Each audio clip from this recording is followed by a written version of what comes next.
Résumé du livre, Kissinger et la doctrine du chaos, les sombres secrets de la diplomatie des États-Unis. En lisant ce résumé, vous découvrirez comment Henry Kissinger, secrétaire d'État de Nixon et conseiller respecté dans le monde entier, a pu, au nom de la realpolitik, orchestrer des politiques meurtrières, en toute impunité et sous couvert de diplomatie US. Christopher Hitchens, auteur et journaliste anglais, révèle, preuve à l'appui, comment l'éminence grise des présidents américains a tiré les ficelles d'une diplomatie souvent perçue comme cynique de 1968 à 1977 et dont le bilan reste controversé. Vous découvrirez aussi que Henry Kissinger a mené des actions diplomatiques visant à soutenir plusieurs dictatures, responsables de pertes humaines de grande ampleur. Les États-Unis ont privilégié leur intérêt national et la realpolitik dans le règlement des conflits en Indochine, au Bangladesh, à Chypre ou encore au Timor oriental. Henry Kissinger demeure un spécialiste de la diplomatie secrète dite « à deux voix », qu'il utilise aussi bien pour servir son pays que ses propres intérêts. Si le droit pénal international avait été appliqué, il aurait provoqué, non seulement la chute de l'ancien secrétaire d'État, mais également celle de pans entiers de l'exécutif américain des années 1970. Ce livre est une enquête sur ce diplomate US, étayé par de nombreux extraits de mémorandums et de télégrammes, sur lesquels se base Christopher Hitchens. Kissinger est au moins aussi connu que les présidents Johnson, Nixon et Ford, sous lesquels il a servi. Son influence auprès d'eux et les actions qu'il a menées lors du règlement de plusieurs crises à l'échelle internationale, ont fait de lui un prix Nobel de la paix en 1973. Fin négociateur, il est l'incarnation de la realpolitik américaine de l'époque, qui laisse de côté la bipolarisation du monde, au profit d'une stratégie fondée sur des équilibres subtils entre puissances, à l'image de celle issue du traité de Vienne de 1815, dont Kissinger est un spécialiste. Le soutien apporté à diverses dictatures, en dépit de toute logique morale, sert avant tout l'intérêt national américain, même si cela s'oppose de manière flagrante aux droits de l'homme et au droit pénal international. Il existe souvent deux voies, ou plus, dans les négociations qu'il mène. La voie officielle, incarnée par la Maison-Blanche, se veut vertueuse et soucieuse d'un règlement des conflits dans l'intérêt de tous. Puis, la seconde voie, celle du National Security Council, dont il est à la tête et qui établit des contacts et des actions secrètes, parfois pour faire échouer la première voie. Lors de son départ du département d'État américain, Kissinger conclut un accord avec le Congrès afin que ses archives ne soient accessibles qu'au bout de 75 ans. Bien que certains mémorandums, télégrammes et autres notes émergent peu à peu au gré des affaires, tous n'ont pas encore révélé leurs secrets. L'Indochine, un cas d'école de l'action dévastatrice de Kissinger. La gestion de la crise en Indochine révèle l'impact dévastateur de l'influence de Kissinger sur la politique américaine. Alors qu'il fait partie du gouvernement Johnson, il parvient à convaincre Nixon, alors républicain en pleine campagne pour la Maison-Blanche, de maintenir les bombardements au Nord-Vietnam. Kissinger, craignant qu'un cessez-le-feu ne profite aux démocrates, convainc les Sud-Vietnamiens qu'un gouvernement républicain leur serait plus favorable. Résultat, ces derniers quittent la table des négociations, relançant un conflit meurtrier qui durera encore plusieurs années. En décembre 1968, pendant la transition entre Johnson et Nixon, l'opération Speedy Express est lancée, consistant en des bombardements massifs sur la province de Kien Hoa, dans le delta du Mekong. Bien que ces frappes soient présentées au public comme une réponse aux menaces rebelles, elles visent en réalité à affaiblir les démocrates et à rallier le soutien du Sud-Vietnam en faveur du maintien des troupes américaines. Le bilan ? Des milliers de civils tués, les attaques les plus meurtrières de la guerre dans la région, mais aucun rebelle touché, car il n'y en avait pas. L'implication de Kissinger ne s'arrête pas là. Il incite Nixon à intervenir au Cambodge et au Laos, lançant une série d'attaques meurtrières.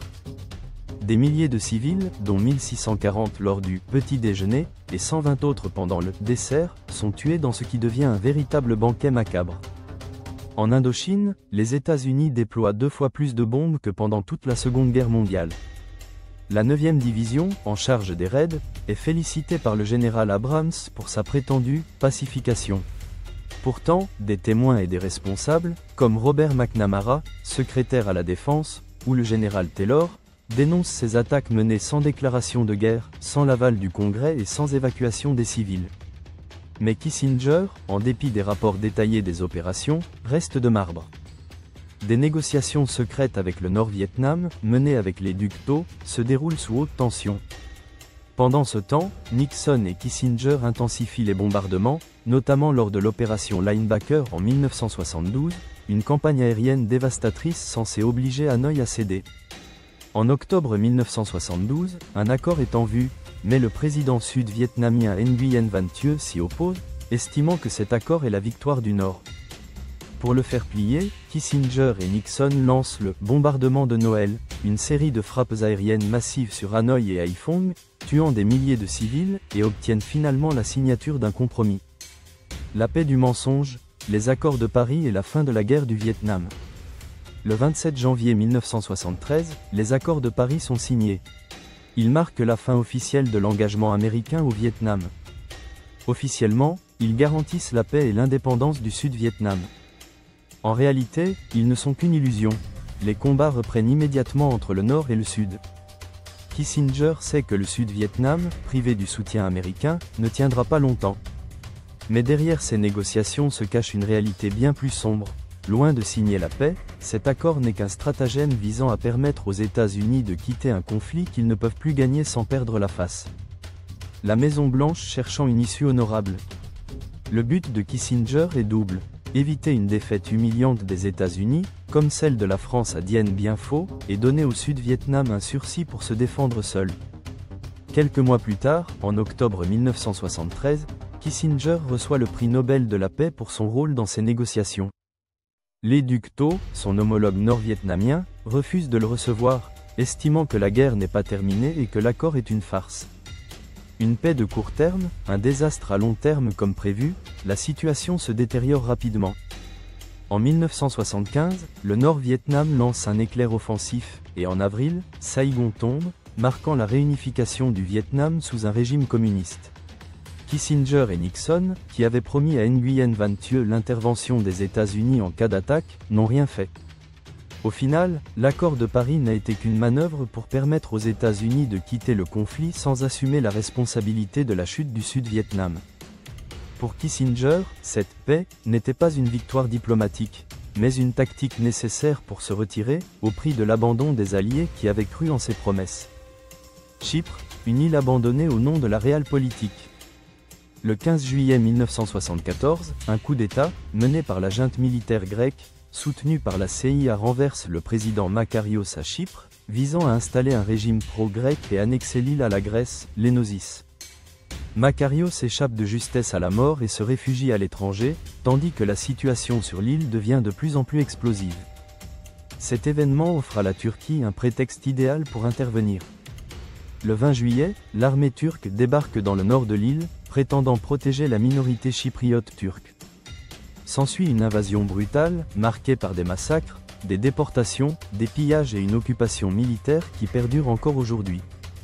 Pourtant, tout cela aurait pu être évité si Kissinger avait opté pour une intervention diplomatique pour apaiser la situation. Mais au lieu de cela, il laisse la crise se dégrader, refusant toute médiation sérieuse et donnant tacitement son feu vert à l'offensive turque. Le rôle de Henry Kissinger dans cette crise est aujourd'hui bien documenté. En tant que secrétaire d'État et conseiller à la sécurité nationale des États-Unis, il aurait eu les moyens d'éviter l'escalade du conflit. Pourtant, il a choisi de ne pas intervenir. Non seulement, il ne fait rien pour stopper l'invasion turque, mais il bloque également toute tentative du Congrès américain de sanctionner Ankara. De manière cynique, Kissinger perçoit dans cette crise une occasion stratégique. Une Chypre unifiée sous l'influence de la Grèce renforcerait la position d'Athènes au sein de l'OTAN, ce qui serait contraire aux intérêts de Washington. En permettant la division de l'île, il affaiblit à la fois la Grèce et la Turquie, maintenant ainsi un fragile équilibre de pouvoir dans la région. Les effets de cette politique se ressentent encore aujourd'hui. L'île reste divisée, la République de Chypre n'a jamais retrouvé son intégrité territoriale, et la partie nord est sous contrôle turc, avec un statu quo qui perdure depuis près de 50 ans. Cependant, Chypre n'est pas un cas isolé. Cette approche de « l'inaction stratégique » se retrouve dans de nombreux autres dossiers où Kissinger a choisi de favoriser l'instabilité plutôt que de chercher des solutions diplomatiques. Résultat, Chypre est divisée, avec une ligne de séparation qui perdure entre chypriotes grecs et turcs jusqu'à aujourd'hui. Le Timor oriental, une tragédie négligée. En 1975, après le retrait de l'administration portugaise, le Timor oriental, une ancienne colonie portugaise, déclare son indépendance. Cependant, la situation prend un tournant dramatique lorsqu'en décembre de cette même année, l'Indonésie, sous la direction du général Suharto, envahit le pays, prétendant agir pour éviter la naissance d'un régime communiste à sa porte. Cette invasion marque le début d'un conflit particulièrement sanglant de la guerre froide, où les violences, les famines et la répression font de nombreuses victimes. Les États-Unis, à travers leur secrétaire d'État Henry Kissinger, sont informés des intentions de l'Indonésie. Un entretien décisif avec Suharto en décembre 1975, alors que Kissinger et le président Gerald Ford sont en visite à Jakarta, semble indiquer une absence de résistance américaine face à l'invasion, bien que les États-Unis préfèrent que l'opération se déroule rapidement afin de minimiser les réactions internationales. Les armes fournies par les États-Unis à l'armée indonésienne jouent un rôle clé dans l'intensification du conflit. Le bilan humain est lourd, entre 100 000 et 200 000 morts sur une population d'environ 650 000 habitants, une perte proportionnellement comparable à des tragédies historiques majeures. Cette aide américaine semble être motivée non seulement par la lutte contre l'influence communiste en Asie du Sud-Est, mais aussi par des considérations géopolitiques, l'Indonésie étant perçue comme une alliée stratégique face à la Chine.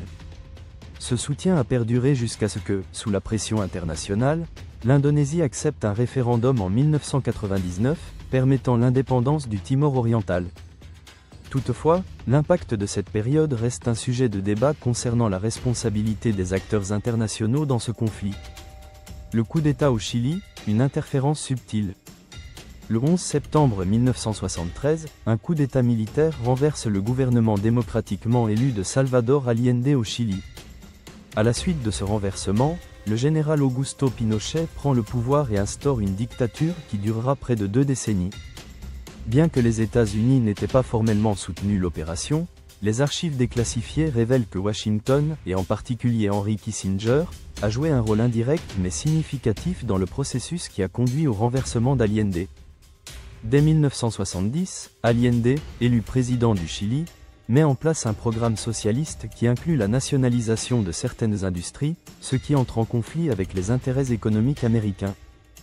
Kissinger, conseiller à la sécurité nationale de Nixon, exprime alors des préoccupations concernant l'orientation politique du Chili, et en particulier la possibilité d'un gouvernement d'influence communiste.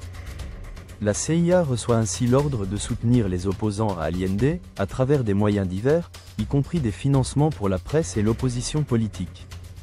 Le coup d'État de 1973, qui fait suite à des années de tensions économiques et sociales, voit la victoire militaire de Pinochet. Après l'attaque du palais présidentiel, Allende se suicide, et la répression militaire commence, entraînant des arrestations, des tortures et des exécutions massives. Les États-Unis, bien que ne soutenant pas directement le coup d'État, affichent une certaine satisfaction avec la question du renversement. Kissinger, devenu secrétaire d'État, félicite la junte militaire pour ses actions, en minimisant les répercussions de ce changement de régime. Sous Pinochet, le Chili devient un terrain d'expérimentation pour des réformes économiques néolibérales soutenues par des économistes formés à l'école de Chicago, et ce, malgré les violations des droits humains qui accompagnent ces réformes. La guerre du Yom Kippour et la diplomatie de Kissinger. En 1973, pendant le Yom Kippour, l'Égypte et la Syrie lancent une offensive surprise contre Israël, déclenchant la guerre du Yom Kippour. Cette offensive avait pour objectif principal de reconquérir les territoires perdus lors de la guerre des 6 jours en 1967, notamment le Sinaï pour l'Égypte et le Golan pour la Syrie. Henry Kissinger, alors secrétaire d'État et conseiller à la sécurité nationale, joue un rôle central dans la gestion diplomatique de la situation. Son objectif est de préserver l'influence des États-Unis dans la région tout en gérant les tensions entre Israël et ses voisins arabes. Kissinger adopte une stratégie complexe, éviter que la guerre ne renforce trop l'influence soviétique, tout en évitant une victoire israélienne trop rapide qui pourrait négliger les intérêts des pays arabes. Dans un premier temps, il retarde l'envoi d'aide militaire à Israël pour permettre à l'armée israélienne de se stabiliser avant de reprendre les négociations. Lorsque l'URSS commence à fournir des armes aux pays arabes, les États-Unis réagissent en envoyant des matériaux militaires à Israël, ce qui permet à ce dernier de reprendre l'avantage. En réponse à la menace d'escalade nucléaire, Kissinger a rencontré les États-Unis en alerte DEFCON 3. Après cette crise, il joue un rôle clé dans la négociation du cessez-le-feu et dans l'établissement des bases des futurs accords de Camp David, qui aboutiront à un traité de paix entre Israël et l'Égypte en 1978. Ces accords, bien qu'atteignant un objectif diplomatique important, soulignent l'engagement des États-Unis dans la définition des équilibres de pouvoir au Moyen-Orient. En conclusion, le livre « Les crimes de M. Kissinger » est une enquête implacable sur l'un des personnages les plus influents, mais aussi les plus controversés du XXe siècle. Merci d'avoir regardé ce résumé. Si vous l'avez apprécié, abonnez-vous et activez la cloche pour ne manquer aucun de nos prochains sujets.